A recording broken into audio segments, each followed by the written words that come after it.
Yes, I am a backyard beekeeper.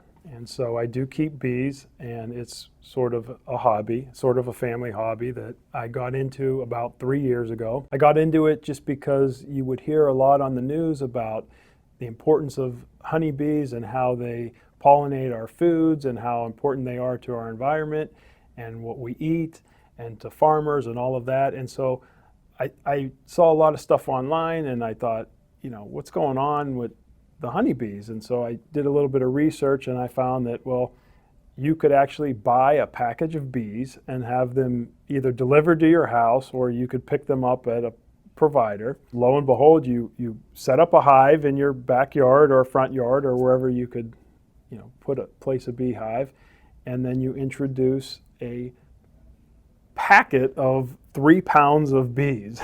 So I did that. It's a challenge. It could be challenging, and there's some work involved to it. So it's not easy, but it is a fun, enjoyable hobby. And plus, you get a lot of honey at the end of the season if everything goes well.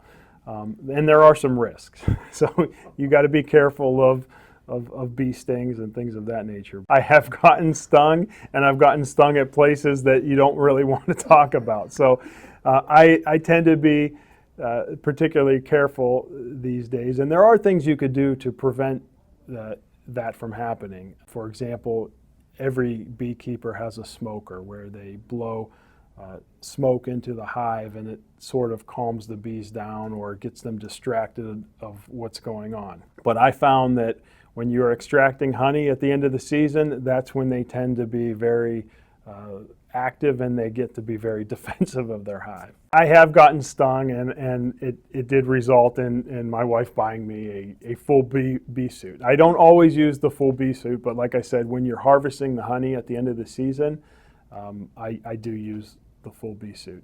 In Ohio, there's basically 2 times that you could harvest. The spring harvest, and then there's a fall harvest. The interesting thing about that is that you get 2 different types of honey. One in the spring is a very light, clear honey, and the one in the fall is like a very amber, dark honey. It's been fun. I mean, my daughter gets involved, and the times where we've had a good harvest, we've had people come over and help us package it up or jar it up. And you could get 30, 40 pounds of honey in a season. So it's pretty remarkable what the bees can do.